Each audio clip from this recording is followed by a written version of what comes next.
Welcome, everybody. Paradox of Sports, episode 49. It's a busy week. Jack, tell me where you are at right now. In my car at my brother's soccer practice. Okay, so where are you at? You're in Pueblo? Yeah. Okay, so are you also in a night of practicing, or what are you like? What's your schedule like tonight? Yeah, I just have football practice, and we were trying to get to a scrimmage for the Pueblo Predators football team, but we just went to all the wrong places. It happens. We were running around. Jennifer's got her kids are in her third graders. We were trying to run around town. There's like 4 different fields here they could be playing at. We went to all 4 fields in the wrong order.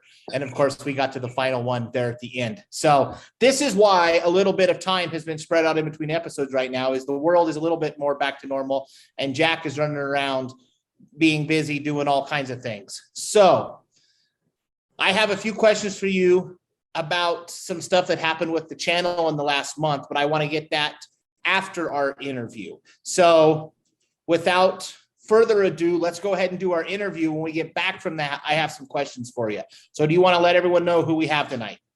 Okay. Introducing Denver 7 sports writer and Broncos sports writer. Please welcome Troy Renck. We want to welcome on a very special guest, the 2019 Colorado Sportscaster of the Year, Broncos insider for Denver 7, Troy Renck. We just talked before going on here. It's a very busy time of year for you, so thank you for cutting a little time out here for us. Absolutely. Thanks for having me on, guys. I appreciate it. Jack, it's really cool what you're doing, so I'm glad to be able to carve out some time for you. Thank you. All right, Jack, take her away. Okay. How was it like growing up in Pueblo? You know, I loved it. My father, Ed Renck, was a professional drag racer. So most people know our family in Pueblo from my dad. My brother Tracy and I played sports, but my dad was a professional drag racer. He raced alcohol dragster and then top field dragster. He held pretty much every record at Bandimere Speedway until they brought in the Mile High Nationals, the national event. And so growing up, we traveled the country. I went to about 40 states by the time I was your age, traveling the country with my dad, drag racing. And he was a teacher at Pueblo Central. My mom worked as a computer programmer. And then my dad, it got to the point where you had to be have a national sponsor to drag race. So he decided to stop racing so he could coach my brother and I in sports. And those are my best memories. My dad coached me in football, basketball, and baseball. We had great teams, and we had youth teams, especially in basketball and baseball, that times I'll never forget. And then I went on to Pueblo Centennial, and I loved my time there.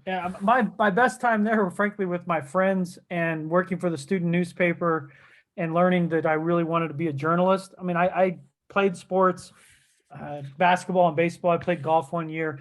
But what was it like? And having a twin brother, having great friends. I loved growing up in Pueblo. Great people, great food. My wife's from Pueblo. She went to Pueblo Central. It couldn't have been better in terms of growing up and then going to high school there. My dream to cover professional sports took me away from Pueblo, but I will always be grateful for my time there. What got you into covering sports and sports writing? Yeah, I mean, I played sports, from your age. So I was, very competitive into sports, really starting in, I want to say, first, second grade. I remember we won a basketball game when I was in first grade, like 55-6. I probably scored like 35 points. I mean, I loved sports. I was very competitive. And I just got to realize by about my, I'd say, freshman, sophomore year of high school, unless I was going to be a jockey or be the guy they put on the top of the trophies, like I wasn't going to be a professional sports athlete. I'm 5'6" now. My dad's like 5'9", 5'10". My mom's short.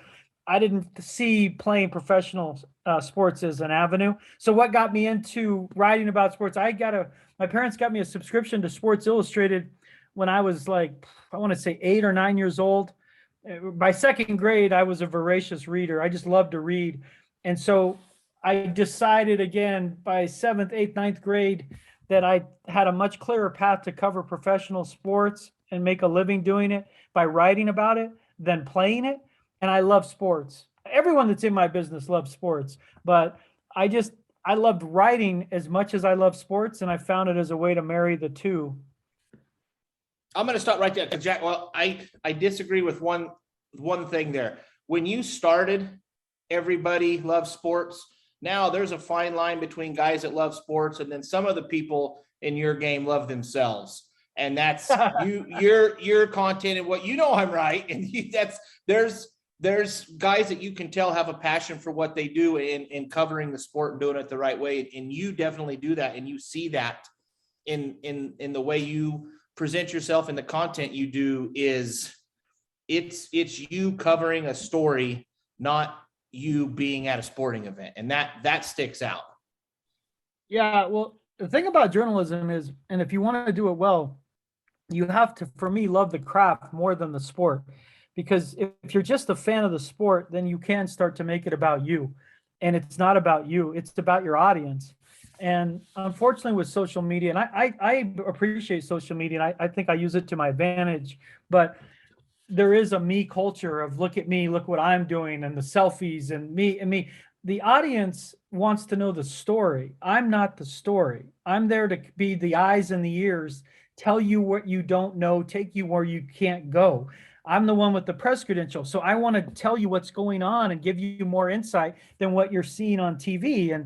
And that's what I've always tried to approach it is it's about the story. It's not about me. And if you become the story as the journalist, that's more of entertainment, you know, like what some of the things, programs they run on TV, that's not sports journalism. That's entertainment, and really in every sense of the word. But I appreciate your kind words on that. It's just easy for me because I do love sports, but I love to present it. I love to write. I do more TV, obviously, now than I was a writer forever, but I love to write about it. I get the same adrenaline rush from talking about sports and doing it on deadline as I did when I was playing sports. So, and humility is a wonderful thing. I wish I had learned more of it early in my life, because you do have to have an ego to succeed in this business.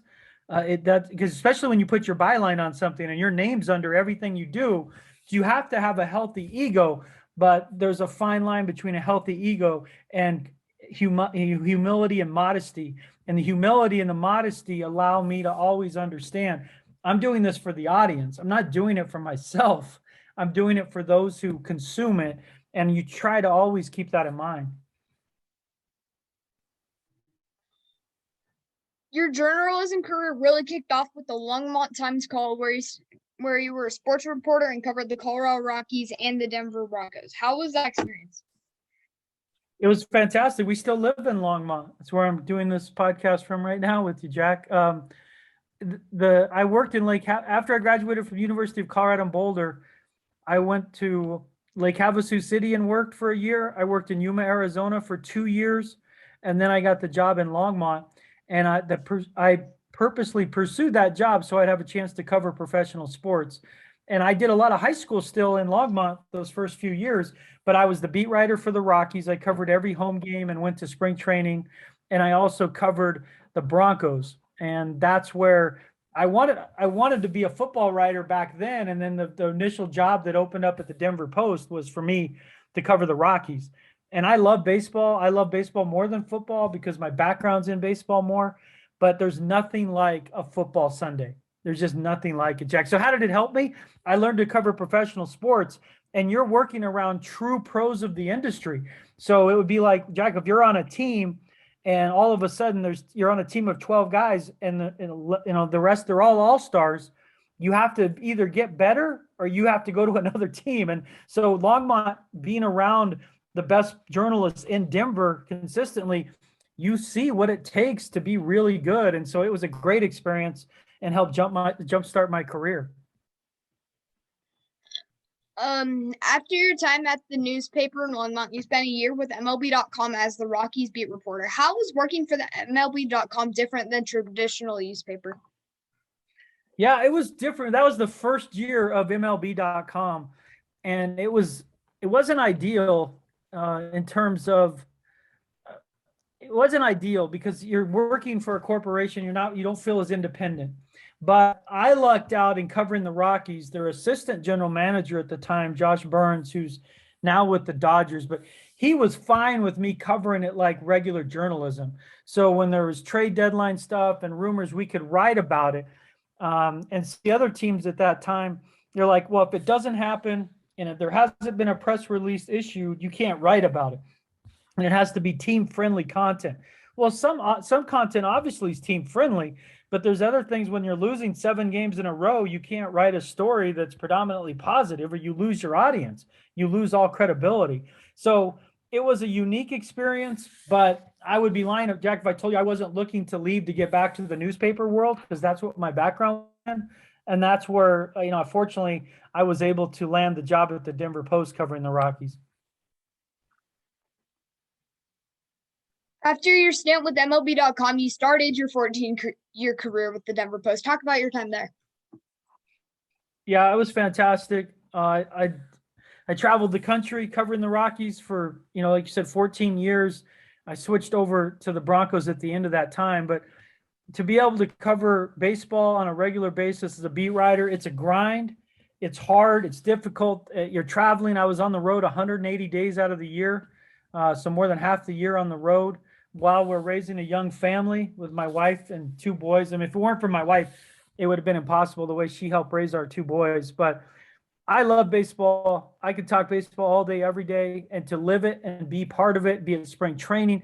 They play 196 games counting spring training, and I was covering probably 150 of those a year for 14 years while my kids, at one point when both my boys were playing summer ball and I was covering the Rockies, I think I saw in person 400 games of baseball between fall ball, summer ball, and the Rockies. So, but the best experience, clearly, Jack, was the 2007 World Series. There'll never be another story like that.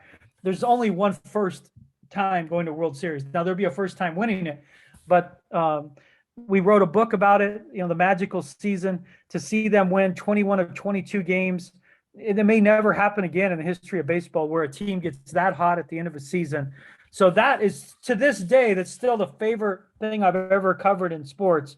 With all due respect to the Broncos' Super Bowl win over the Packers, which I covered, and their Super Bowl win over the Carolina Panthers. The Rockies is different because you're around the players every day, almost for a year. And it's not that you're friends with them, but you get to know them. And to see that happen over a 3-week span, it was literally, Jack, like a Disney movie. Like, you couldn't make it up. And so that would be my most special memory in journalism today, is covering that 07 Rockies World Series team. You've mentioned a few times you've used the word writing several times, and that's one of the things I've talked to Jack a little bit about. And then we had Ringlesby on last year, and he drove home the point of, as the media and then the content game has shifted, you've moved to the television side of it. But the core fundamental of presenting good content is that ability to write. So no matter what you're doing, how important is that? Do you feel that background is of you knowing that you're a good writer and you can start with a good script, and it's just putting that to pictures then? Yeah, I mean, writing is the basis for so much of education, Jack. If I could tell you anything, when my sons were your age, I work with them on their writing. They don't love writing like I do. My oldest is a pretty good writer. He could do this professionally if he wanted to. It's just not his passion. My youngest doesn't like writing as much. That's just not his style. He's in broadcasting at his college. He wants to be more talking than writing. But you have to find your voice, Jack. And when you learn to write, I'd tell you the easiest way to learn to write and write well is think about how you tell a story to one of your friends at the playground or on recess, and the active verbs you use. He ran into the car. He smashed his head. He slid into the player. He knocked him out. You use active verbs. You use active tense in the way you describe life. Yet when kids then go to write a paper, they're like, he is sitting over there behind the chair. Everything's passive voice. They see they can set a record with how many prepositional phrases they can have in a sentence, and you lose its impact. And it's not you. It's not how you talk. So when you learn to write, learn to talk, use your active voice, use active verbs. And when you do that, you'll find your writing becomes more interesting to you, but you also find your voice of who you are as a writer. You'll learn how to use short sentences, long sentences, how to be descriptive and have fun with writing, and think about ways to make something. If I'm reading this, what interests me? What would I want to know if I'm reading this? And I can tell you, it's not a bunch of passive voice verbs and prepositional phrases. But if you write something that starts with, he knocked him out and he fell to the ground and we wondered, was he ever going to get up? I want to read the rest of that. If it's, well, he was sitting in the corner, he didn't talk much, I don't know that I want to read the rest of that. So you have to understand, to capture your audience and to enthrall yourself with writing, learn to use active voice. It makes life so much easier in writing, whether it's for an English class, social studies, or journalism. They all overlap. And when you learn to use active voice, it makes writing much easier. What do you enjoy about working with Denver 7? Everything. It has been the best decision of my life. I loved it at the Post. I'll never forget it, but it was time for a change. Things had changed at the Denver Post. A lot of people that I knew there had left, and I wanted to be a columnist. I wanted to be the columnist there, and that avenue didn't open up to me. And I had told them then that, like, I don't want to cover the Rockies the rest of my life. And they made me the Broncos writer, and I enjoyed it, but I didn't want to be just a beat writer. I felt I had more to offer. And so when they decided, and that's their decision, they didn't think I should be the columnist, this Denver 7 opportunity came up out of the blue, and I jumped at it with the help of my youngest son. We were in a baseball trip in Atlanta, and I was talking to my family, but I was talking a lot to my youngest son, and he's more adventurous like I am, a little bit more of a risk taker. And it's hard because I got kids in high school and the kids getting ready to go to college, and I'm leaving a job that, while the Denver Post wasn't doing great, I had, outside of, if not the most stable job at that paper, one of the most stable, covering the Denver Broncos. That job's never going away. But Jack, I decided it was time to do something different. If someone comes to you and says, you have an opportunity to do TV, at my age, I was like, 47 at the time, or I can't remember, 46. That opportunity probably wasn't going to present itself again. And they gave me a chance, and they committed it in a way, in terms of a contract, that I said, I got to try this. And I had done a little bit of TV. We did stuff for the Denver Post, but it was nothing like being on a Denver news station, one of the bigger markets in the country. I just felt comfortable that I could do it. And sometimes in life, you have to take risks. I mean, it was a calculated risk. It wasn't like, oh, I'm just going to try something I've never done before. I mean, it's still journalism. But the people, Lionel Bienvenu's fantastic, Nick Rothschild, Jeff Howe, our sports photographer, Allison Mastrangelo was there originally with me. They made my life, they've been so accepting, and they've helped educate me on the TV side of it. And the TV writing, frankly, is easy compared to writing a 1,500 word story for the Denver Post. When you're writing TV script, the thing I just had to learn was how to talk in 20-second bites. So if you're doing something on Von Miller, you can talk 20 seconds, sound bite, 10 seconds, sound bite, 15 seconds out. And it's a hard out. You can't keep babbling. So that was the only thing I had to really learn, is have someone in your ear. And I had done TV. I did a bunch of ESPN covering baseball, but it was tape segments a lot, and it wasn't, as much live TV.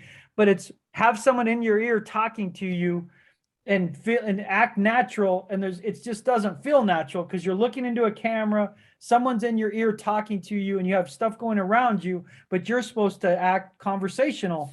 And that was the only part, is just getting used to that. And it's still a work in progress. I keep trying to improve at that, but it's been great, Jack. It's been great. It's been an absolute blessing to have. It's less stress. It's more fun.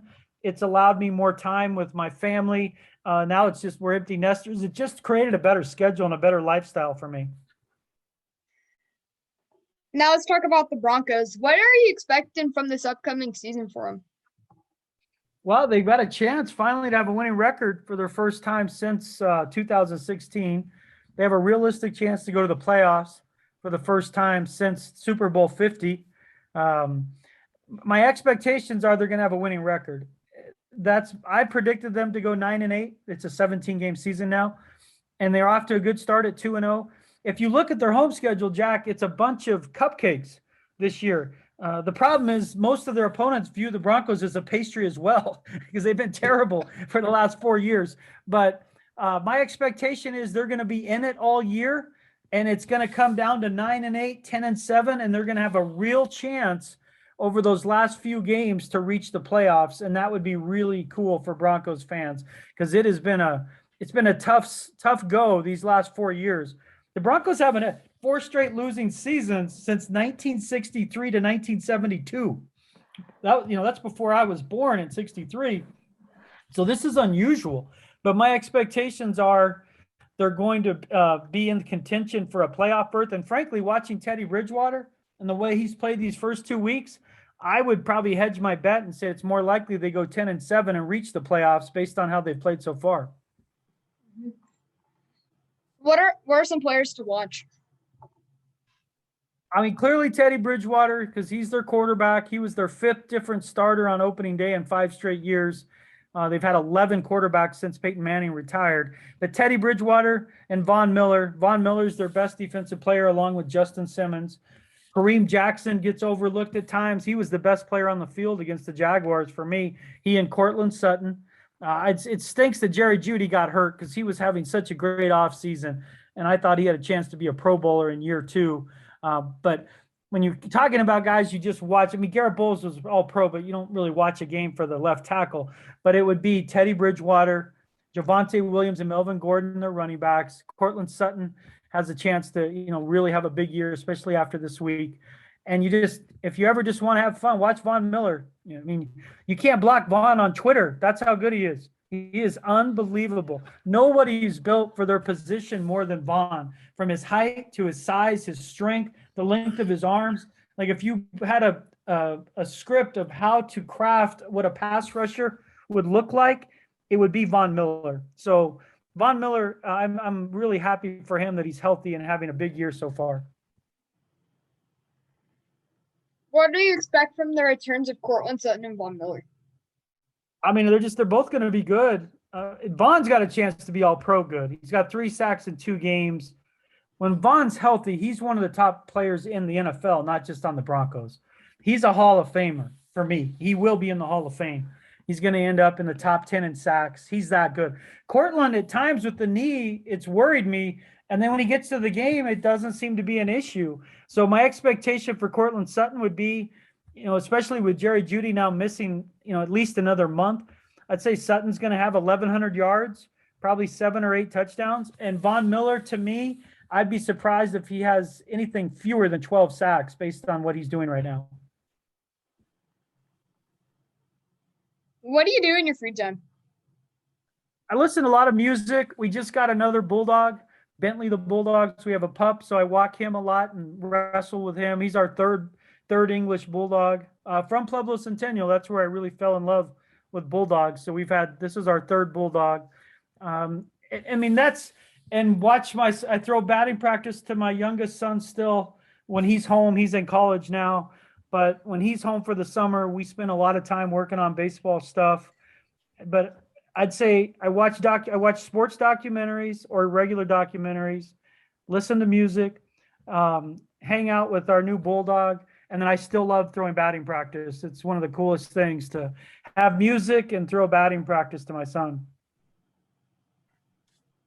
I forgot to ask you this one question. What's your take on all of the injuries that's been happening so far? You've got Josie Jewell out for the season, and both Bradley Chubb and Jerry Jeudy are on the IR. Yeah, it stinks. And some of it's just really bad luck. I mean, sometimes a guy can report to camp he's out of shape and he puts himself in position or vulnerable to get hurt. Football, the injury rate, Jack, is 100%. Everybody gets hurt. So it's just an issue of, are they going to get hurt to where they miss significant time? Josie Jewell, he's off to the best start of his career. He makes a special teams tackle that looks innocuous, nothing out of the normal. And all of a sudden he tears his pec. He's out for the year. Jerry Jeudy gets his ankle rolled up oddly on a tackle that he's probably been tackled, a million times in his life, nearly breaks his ankle, but ends up a sprain. So he'll be back, but another month. Bradley Chubb had a bone spur, not unlike the one he had in his left ankle in May, and it just is preventing him from doing his job. And then Graham Glasgow's out and Ronald Darby. So they're basically out 5 starters in 2 weeks. That's not good, Jack. They got to slow that down because they are a deeper team. They're better, but they're a couple injuries away from being in real trouble. Last year, they had no depth. So when they lost Cortland Sutton and Von Miller, Von before the season and Cortland in the second game, it felt like the season was over. This year, it does not feel that way, but it's really, they're getting close to the number where you can only withstand so many injuries. Now, they can beat the Jets. It doesn't matter really who's out. They're better than the Jets, but they play the Ravens the following week, and that's when it starts to get real. They play the Ravens, and then at the Steelers, that's when you play better teams. Those injuries are going to show up more. They're going to need guys to step up. It presents opportunity for other players, but you don't replace a Bradley Chubb. You don't replace a Jerry Jeudy. Josie Jewell is a little more replaceable because of Justin Strnad, the way he brings, but Jewell was playing out of his mind. So you get through it. My take is it stinks. All injuries stink. I always pray for guys to be healthy on the Broncos or the opposing team. I've had my own sons deal with injuries. It's not fun. I never want to see kids hurt or athletes hurt, but it's part of it. You get through it. It does make you stronger, but in the professional level, it is difficult to replace some of these guys. What was your favorite moment of your career? I mean, again, my favorite moment, it would probably go back to the big events I've covered. That would be Broncos Super Bowl upsetting the Green Bay Packers, knowing how much that game meant to the people of Colorado, those who grew up as huge Bronco fans, to see what it meant to them, to see their emotion, people crying, and how much it meant to them. I'm talking adults from grandmas and grandpas to kids. The Packers game, and then the Rockies reaching the World Series in 2007. I'd become pretty close to Todd Helton at that point. To see a guy in his career play his entire career with one team reach the World Series, what it meant to Todd and Ryan Spielborgs and Matt Holliday, and I'm still really good friends with Troy Tulowitzki. Just seeing what that moment meant to them, those would probably be my biggest. I've covered a lot of high school events and state championships. They were just as cool in their different ways. Longmont High School volleyball, Erie High School football, watching my own son win a state basketball championship for Longmont High. My own coaching career, where I've coached 1 state baseball titles in the summer, were all fun. But in terms of my professional career, it would be the Broncos' first Super Bowl, beating the Packers, and then the Rockies' 2007 World Series, reaching the World Series, because obviously they didn't play well in the World Series, but the 2007 Rockies reaching the World Series. Okay, Jack's got one more, but I gotta get one more in here. This will be my last thing. I did not know about the NHRA stuff.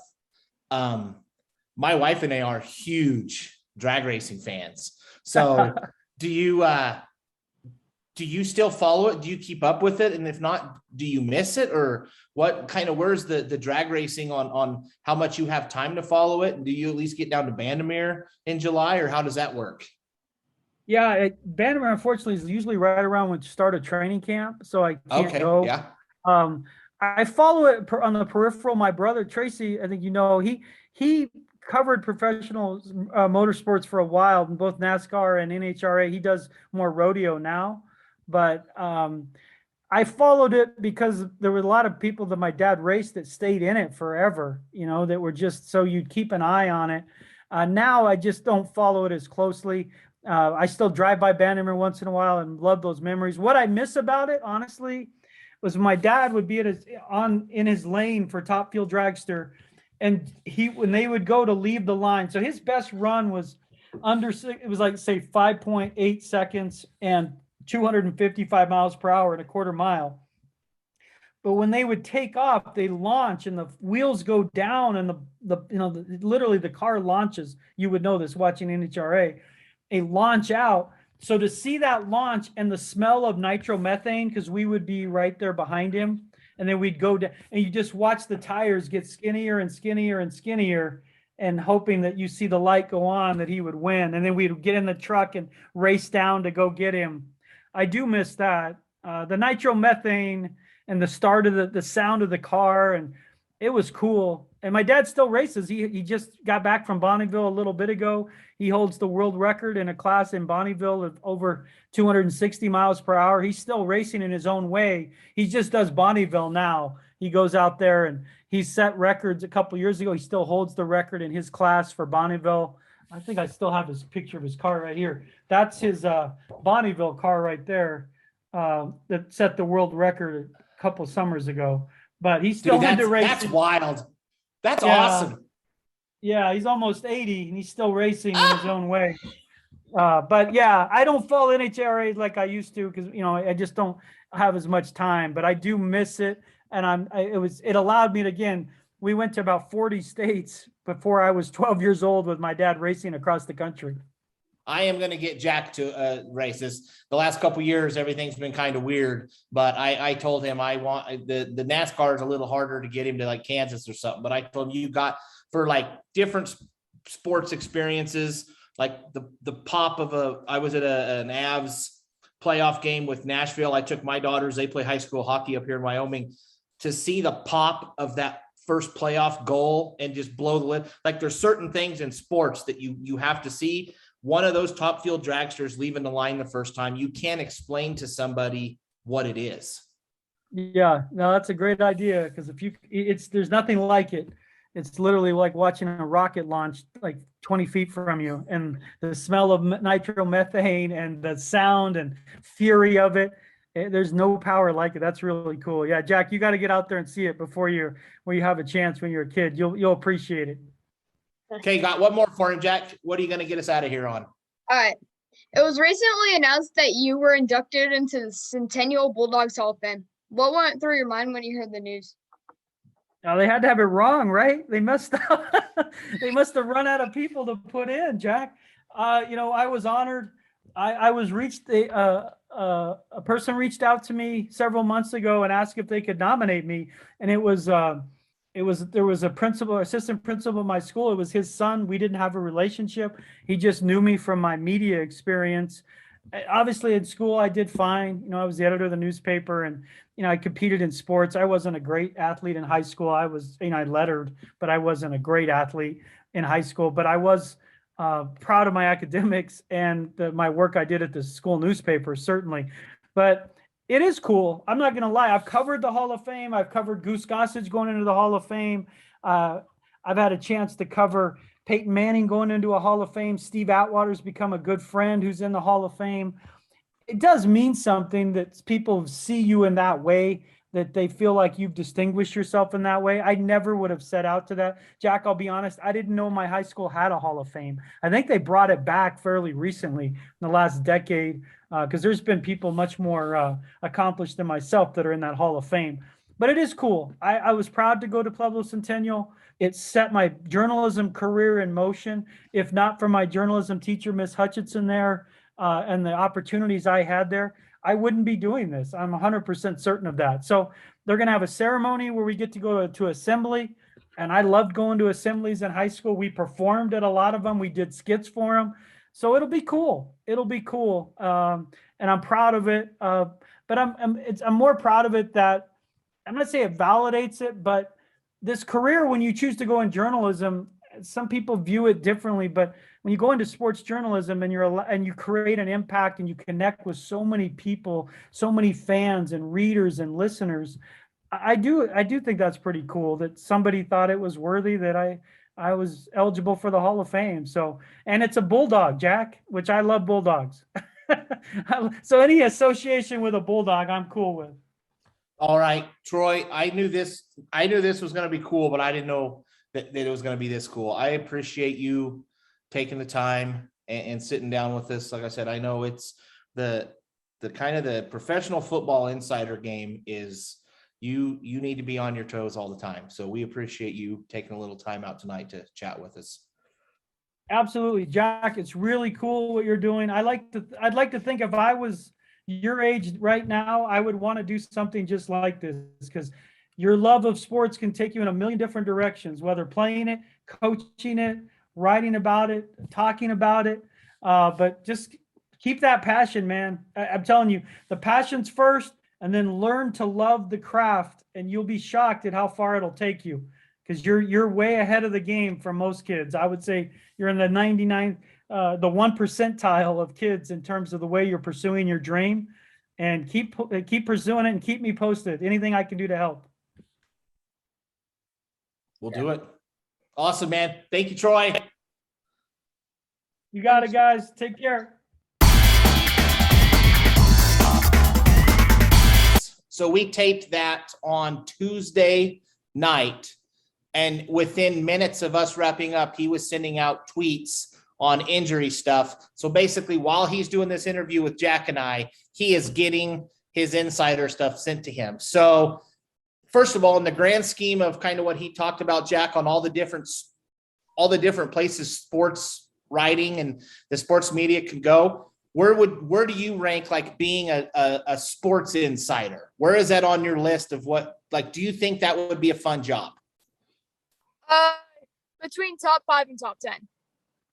Okay, so it's not perfect all the way up there. I think that's a hard job, man, because you got, like you said, for one, he was gone a lot as he built this. That's not a job you just walk into. You don't just walk into one of the 4 network television stations in a Denver market and get that handed to you. So he had to spend a lot of time on the road. And the other thing, man, you're trusted with a lot of information. I couldn't do it because I can't keep my mouth shut. I can't keep a secret. So I would be one of the worst ones to actually try to do that. But in the last month, our Paradox of Sports channel has grown like by 1,000%. So the subscribers went from the mid 100s to almost 1,600. I didn't look today to see what the total subscribers were. I can look right now. Total subscribers, Paradox of Sports, we're at 1,650 subscribers right now. The main reason seems to center around a video that you shot when you were in the Springs at Comic-Con, correct? Correct. Okay, so first of all, what is Comic-Con? Like, can you explain to me a little bit about what the Comic-Con is?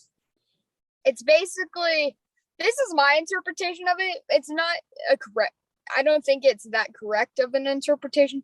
It's where nerds get together and like do cosplays and stuff. And Okay. Okay. That seemed a little mean. So, okay. So it's a place where people that have an interest in something gather. And so is there any rhyme or reason to the actors or actresses or folks that show up? Like, are they themed?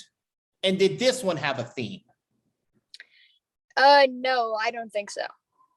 Okay, because the folks you talked to were all over the place with Champ Kind, and then I get a little bit how Britt Baker and Moxley could have both been there because they're both in the wrestling community. But for someone who has like in the last 20 minutes, our Moxley's went from 378,000 views to 380,000 views.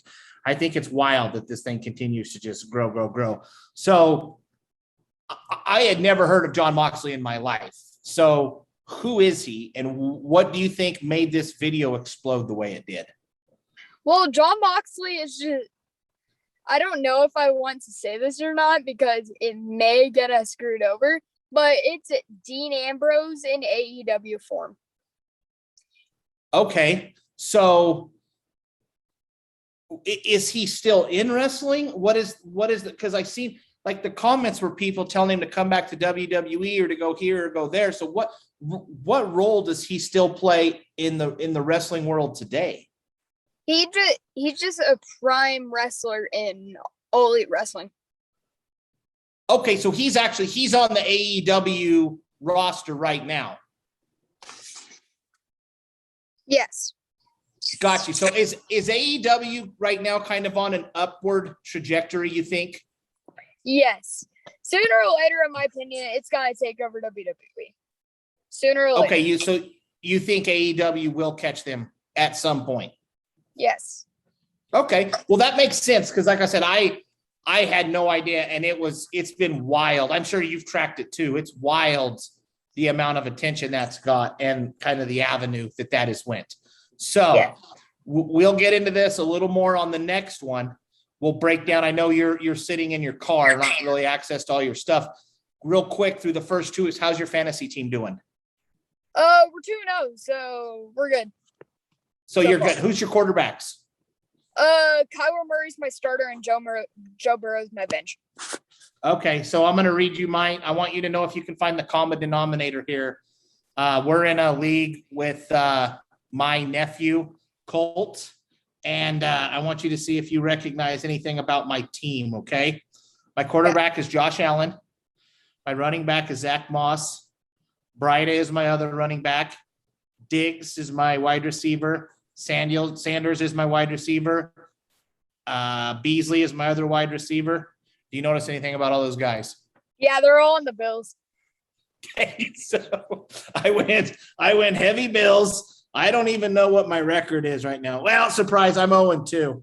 But I am playing my brother, Craig, also 0-2. So it'll be a good battle of the those who suck. But yeah, I was kind of a smart ass at our draft and just straight. I do have Stafford and Robert Woods because I kind of ran out of Bills guys that I could find on the list real fast. So I thought I'd jump over to the Rams. So, okay, now we're only in football season right now, right? Mm-hmm. Baseball's done. Basketball hasn't started yet, so we're just doing football? Yes. Okay, cool. And then Sunday, you guys are going up to your first Broncos game, probably in quite a while, right? Yeah. We didn't go last year. I don't remember if we had gone the year before. Yeah, I don't know if we did because stuff got locked down right there around December there in 19. So are you excited? Are you excited to go to the game? Yes, very. Okay, what is your prediction? Broncos win. So, okay, let's ask you got a little same game parlay here I can mess with. So you think Broncos cover the 10? Yeah, sure, why not? Okay, do the Broncos score first? Yeah. Keep in mind, this hosed me last weekend. I had a nice little parlay that I hit 7 of 8 legs on, and the one that got me was that the Jags scored before the Broncos. That hosed me. So do we think Broncos will lead at halftime and at the end of the say hi? There's the executive producer just doing dad stuff right there. Hey. Waiting around in practice. Playing taxi driver. Playing taxi driver. So Broncos score first. Broncos lead at half. Broncos win the game. Broncos cover the 10. That's what I think I'm going to play with a little bit there. Yeah. Cool. Well, dude, I won't keep you. I know you guys are busy. Thanks for pulling over on the side and watching Vaughn practice and jumping on with us real fast. Okay. Thank you. Cool. Yep. Thank you, Troy Renck. Thank you, everyone, for watching. Next episode, the 50th, we'll do something cool for everybody. So thanks for watching, Jack. Take it easy. Yeah, you too. Later. Later.